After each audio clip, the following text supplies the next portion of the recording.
General Motors is adding more cars to its recall heap. This time, about 200,000 older Chevrolet Aveo cars. For more than a century, General Motors, GM, has sold more than cars and trucks. It has sold trust. Chevrolet and GMC badges became shorthand for hard work, reliability, and American pride. A Silverado in the driveway wasn't just a vehicle, it was a family tradition. Fathers passed them down to sons. Neighbors compared towing numbers like other families compare heirlooms. But in 2025, that trust was shaken to its core.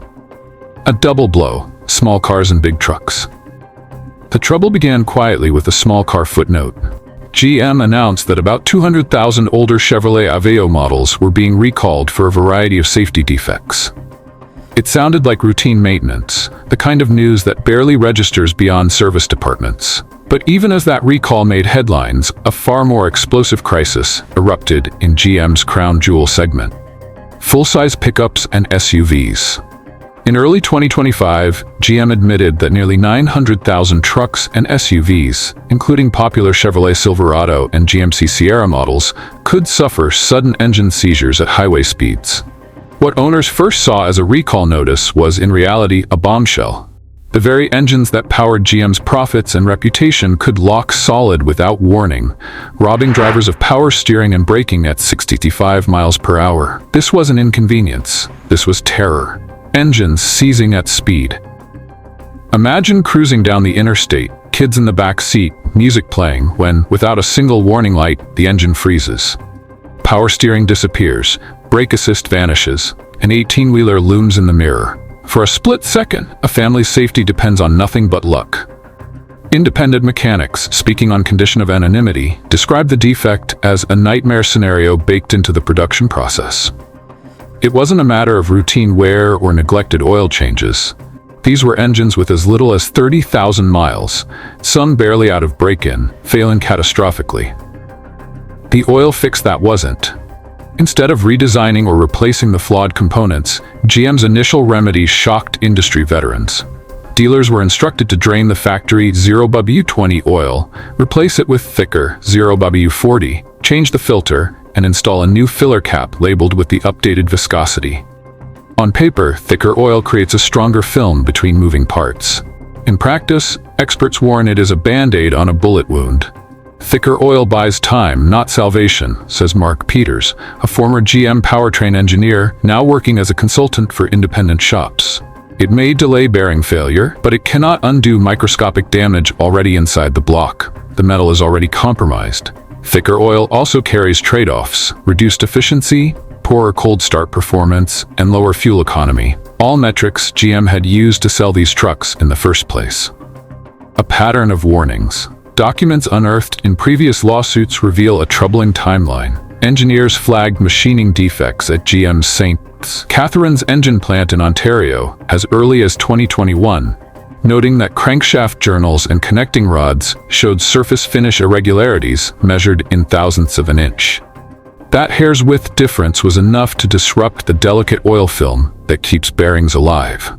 In modern engines, tolerances are measured in microns, explains Dr. Lydia Sanchez, a mechanical engineering professor at the University of Michigan. A slightly rough crankshaft surface can trigger a cascade of friction and debris that no oil viscosity can counteract. Internal memos warned that microscopic debris from flawed machining could circulate until it destroyed the bearings. Yet production continued. Executives calculated the odds, betting that most engines would survive until after the warranty expired. Echoes of past scandals.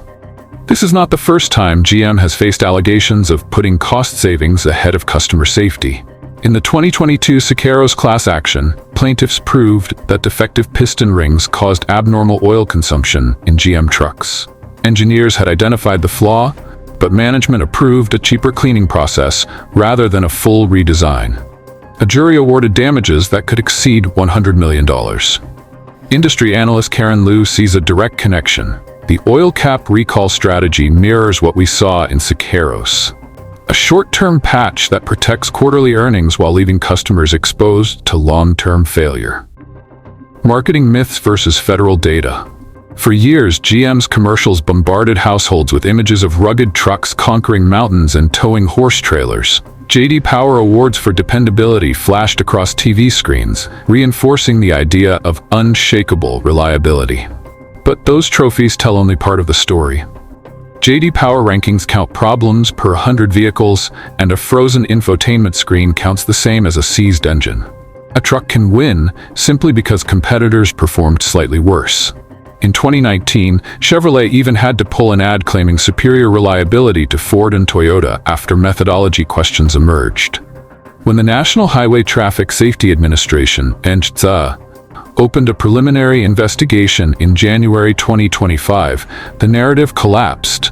By April, the agency had expanded the probe to nearly 900,000 vehicles after logging more than 40 reports of sudden engine failure, including over a dozen crashes and injuries. Dealerships on the front line, local dealers, often the most trusted face of the GM brand, became the first responders in a crisis they didn't create.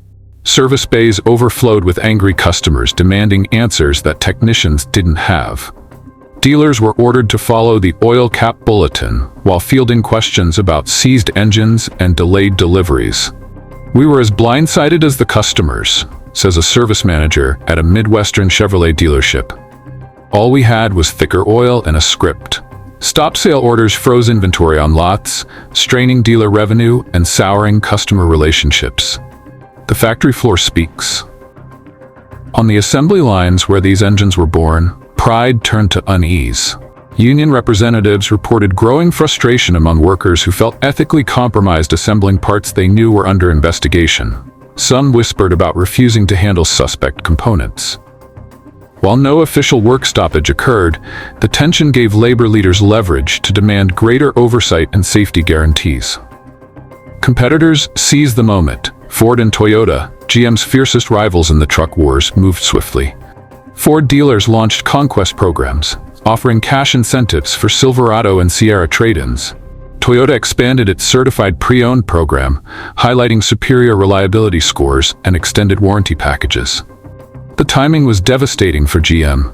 While it scrambled to patch old V8s, Ford pushed its F-150 Lightning EV, and Toyota teased hybrid truck expansions, framing themselves as forward-looking, while GM looked stuck in damage control. Political and legal fallout. In Washington, the scandal became political theater. Senators drafted proposals for hearings to grill GM executives on why known defects were allowed to persist. Insurance companies quietly adjusted risk tables, raising premiums for owners of affected models. Class action lawsuits multiplied, alleging deliberate concealment of defects. Investors trimmed profit forecasts, warning that settlements could erode margins for years. Regulators can force recalls, but juries can impose damages that change corporate strategy, notes automotive legal expert David Kim. GM's exposure runs into the billions. Broken trust. Falling values. For loyal owners, the crisis is more than mechanical, it's emotional and financial. Used car guides now list certain V8 Silverados and Sierras at steep discounts, wiping out equity for small business owners and families who counted on those trucks as stable assets. Fathers who once swore by Chevrolet now warn their children to shop elsewhere. Communities built around pickup culture feel betrayed. What was once a badge of American dependability now carries a stigma of corporate betrayal. Lessons from the Corvette.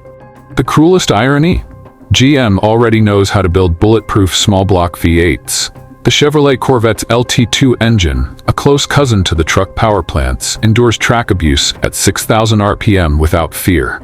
Engineers specified forged steel rods, high-grade crankshafts, and a dry sump lubrication system because they knew the sports car would be punished. GM can build engines that survive anything, says Dr. Sanchez. The Corvette proves the technology exists. The difference is cost and corporate will. Truck owners are left asking why their family haulers don't get the same engineering respect as a weekend toy. Drivers caught in the middle. For current owners, every ignition is a gamble. Consumer advocates urge drivers to check their VINs against NHTSA's recall database, keep meticulous maintenance records, and report even minor noises or oil usage immediately. Some have formed online groups to pressure GM for extended warranties or buybacks. Documentation is your shield, advises consumer rights attorney Sarah Romero. Keep every receipt and service record. If your engine fails, those papers are your ticket to compensation. The road ahead, General Motors, crisis is still unfolding. Regulators continue to probe, lawsuits pile up, rivals circle, workers whisper, and hundreds of thousands of owners drive daily with a question hanging over every mile. Will my engine fail today? Rebuilding trust will require more than thicker oil, more than scripted apologies, more than JD Power trophies. It will require transparency, engineering investment, and a cultural shift inside GM. A shift from quarterly profits to long-term reliability. Until that happens, the badge that once stood for American dependability now carries a warning. The next time a GM commercial flashes most dependable, many Americans will remember the oil cap, the seized engines, and the silence that followed. Expert takeaway automotive historian James Willoughby summarizes the stakes bluntly. A recall isn't just a mechanical issue. It's a referendum on a company's soul. GM can survive lawsuits and fines. What it cannot survive is a generation of buyers who no longer believe in its promise. For GM, the road back is long. For owners, the journey is immediate. Every drive a test of faith in a brand once synonymous with trust. Bottom line, this isn't merely a recall, it's a reckoning.